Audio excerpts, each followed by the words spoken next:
Long ago, in a peaceful village nestled between the great baobab trees and the singing river, there lived two women who were known throughout the land.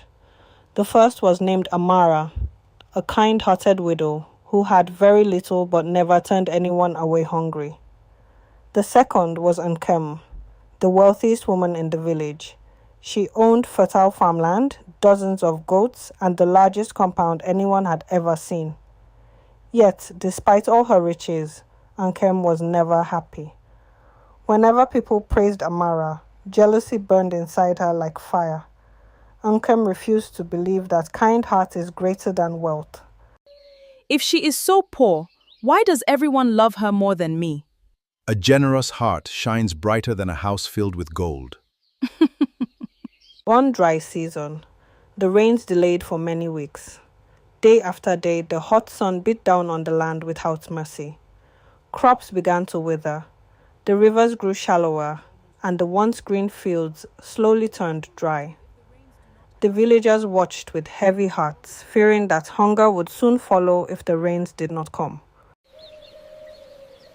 If the rains do not come soon, We will lose everything.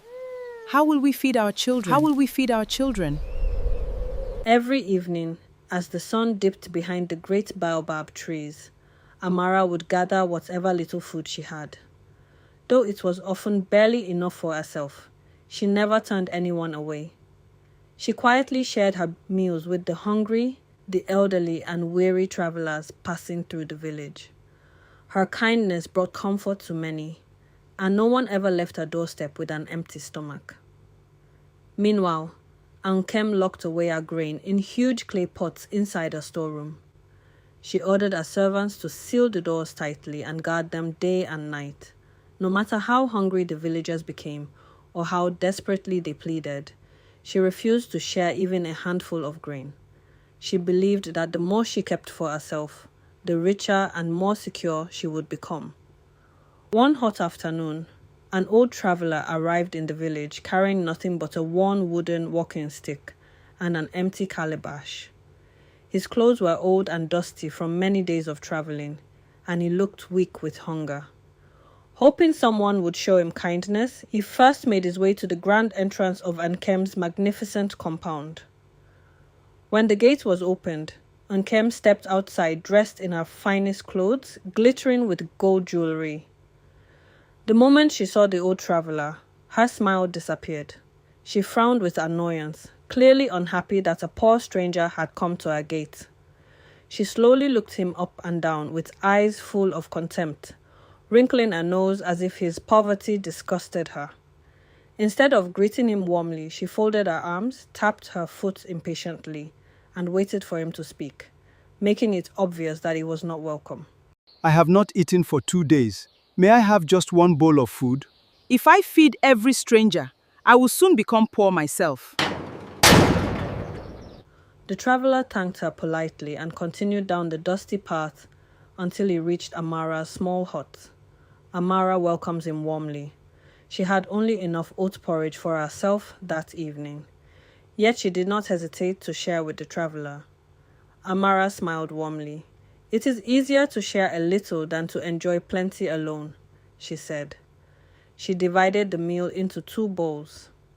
The old traveler ate gratefully. Before leaving, he handed Amara his empty calabash.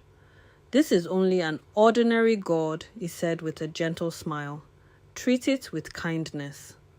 Amara thanked him, though she thought it was a strange gift. This is only an ordinary gourd. Treat it with kindness. Thank you.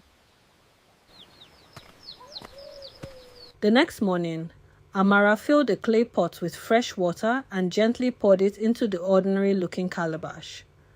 At first, nothing happened. Then, a soft golden glow began to shine from within the bowl.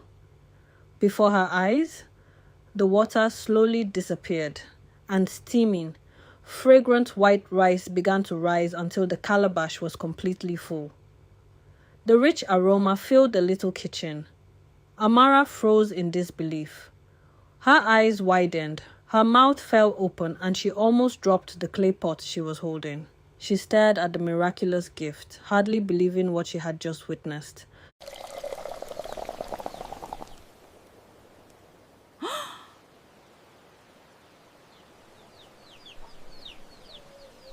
With a grateful heart, she carefully scooped the steaming rice into bowls and invited her hungry neighbors to eat. The elderly, weary travelers, and struggling families all gathered around her small home. Everyone ate until they were satisfied. But something remarkable happened. No matter how many bowls Amara served, the calabash never became empty. Each time she looked inside, it was once again filled with warm, fragrant rice. Day after day, she continued to share the miraculous gift with anyone in need.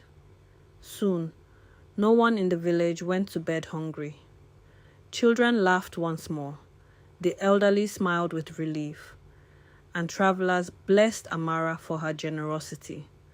The villagers began saying, "Kindness truly brings blessings." Before long, word of the miracle spread throughout every corner of the village. When Ankem heard the news, jealousy burned inside her more fiercely than ever. She could not understand why the poor widow everyone once pitied had become the source of hope for the entire village. Her heart filled with envy. So that old man was no ordinary traveler, she whispered to herself. If I can find him, I too will receive such a gift, but this time it will all belong to me. From that day on, Ankem watched the village road, hoping the mysterious traveler would return. Several days later, just as the sun reached its highest point, the old traveler appeared once again, quietly walking into the village with his worn walking stick and empty calabash. The moment Ankem saw him, her face changed instantly. The proud, cold woman suddenly wore the sweetest smile anyone had ever seen. She hurried to meet him before anyone else could. "Honored elder," she exclaimed warmly, "please come into my home. You must be tired from your journey. Eat as much as you wish and rest as long as you need." The traveler looked at her quietly, as though he could see into her heart. Without saying much, he accepted her invitation. Ankem ordered her servants to prepare the finest feast in the village. The dining table overflowed with roasted meat, fresh fruit, steaming yam, rice, vegetables, and sweet drinks. She personally served the traveler, smiling constantly, though every smile hid her greed. As the traveler finished his meal, he rose to leave. Before walking away, he placed another ordinary-looking calabash into Ankem's hands. "Treat it with kindness," he said gently. Then he continued down the village road. Ankem barely waited for him to disappear from sight. The moment he was gone, she hurried into her grand house and shut the doors behind her. Holding the calabash tightly, she laughed to herself. "Now everyone will see who truly deserves admiration," she said proudly. "I will become richer than anyone this village has ever known." Without another thought, she poured fresh water into the calabash. For a brief moment, nothing happened. Then suddenly, the calabash began to tremble violently in her hands. A thick cloud of black smoke exploded from the bowl, filling the room from floor to ceiling. Before Ankem could react, thousands of angry bees burst out of the swirling smoke, buzzing furiously around her head. She screamed in terror. Dropping the calabash onto the floor, she ran wildly through her mansion as the swarm chased after her. Her servants fled in every direction, shouting in panic. No! This cannot be happening! Ah! Get away from me! Get away! The bees followed Ankem out of her compound, through her fields, and straight into the busy village square. She ran as fast as she could, waving her arms desperately, crying for help while the furious bees refused to leave her alone. Villagers stopped what they were doing and stared in astonishment as the richest woman in the village fled through the streets, chased by a cloud of buzzing bees. Some stepped aside in fear, while others watched in stunned silence, wondering what had brought such an extraordinary punishment. Help! Get them off me!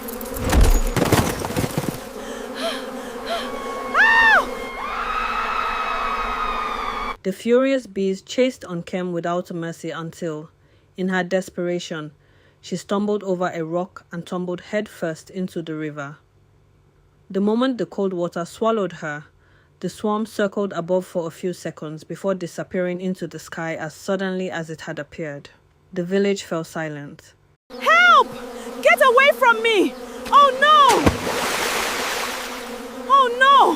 Help me! No! They are gone? Slowly, Ankem pulled herself out of the shallow river. Her expensive clothes were soaked and covered in mud. Her fine makeup had washed away, and the elegant woman who had once carried herself with so much pride now looked broken and humbled. The villagers watched from a distance. No one laughed. No one mocked her. They simply stood quietly, wondering if this painful lesson would finally change her heart.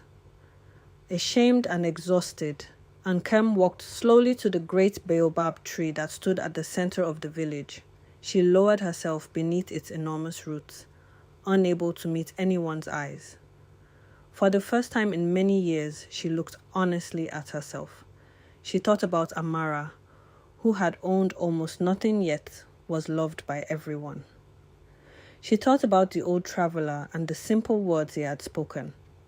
Then she remembered every hungry person she had turned away, every plea she had ignored, and every time jealousy had hardened her heart. Tears filled her eyes. Her voice trembled as she whispered, "My wealth never made me respected." She paused, wiping the tears from her face. Looking down at her trembling hands, she continued, "It was my jealousy that made me poor." My wealth never made me respected. It was my jealousy that made me poor. The next morning, something surprising happened. The villagers woke to an unexpected sight. The large gates of Ankem's compound, which had always remained tightly shut, stood wide open. For the first time in many years, Ankem smiled. Not with pride, but with humility. She opened her granaries and invited every family in the village to collect food. "No one should go hungry," she said with a gentle smile. The hungry came with empty baskets and they returned home with grateful hearts. But Ankem did not stop there. She repaired broken roofs for widows whose homes had been damaged by many seasons of rain and sun. She bought farming tools and seeds for struggling families so they could rebuild their lives. She paid school fees for children whose parents could not afford an education, giving them hope for a brighter future. She helped elderly villagers repair their homes and made sure no traveler ever left the village hungry again. Whenever a stranger knocked on her gate, she welcomed them with food, water, and a warm smile, remembering the old traveler who had changed her life forever. Day by day, the bitterness that had once filled her heart disappeared. It was replaced with kindness, generosity, and compassion. She no longer gave because she expected praise. She gave because she had finally discovered the joy of helping others. Slowly, something beautiful began to happen. The villagers welcomed Ankem with genuine smiles. Children ran happily to greet her whenever she walked through the village. The elders blessed her with warm words. Neighbors greeted her with respect and affection. Not because she was the richest woman in the village, but because her heart had changed. At last, Ankem understood what Amara had known all along. True wealth is not measured by what we keep. It is measured by what we are willing to give. Years passed, but the story was never forgotten. Parents would gather their families beneath the great baobab tree and tell the tale to their children.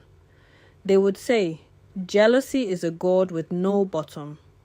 No matter how much you pour into it, it is never full. But kindness fills every heart it touches." And whenever someone became jealous of another person's blessings, the village elders would simply smile and say, Remember the jealous gourd. Because everyone knew that a heart filled with jealousy can never know peace, but a heart filled with kindness will always find joy. Moral of the story: jealousy steals your peace, but kindness multiplies every blessing you share. Celebrate the success of others. Help those in need. And remember that a generous heart is worth far more than all the riches in the world. Thank you so much for staying with us until the end of this story. If this story inspired you or taught you an important life lesson, please support our channel by liking this video, subscribing and sharing it with your family and friends. Every like, every share, and every subscription encourages us to keep creating more African folk tales and inspiring stories that teach timeless values and life lessons. We truly appreciate your support, and we can't wait to see you again in our next story. Until next time, remember, kindness always leaves a legacy.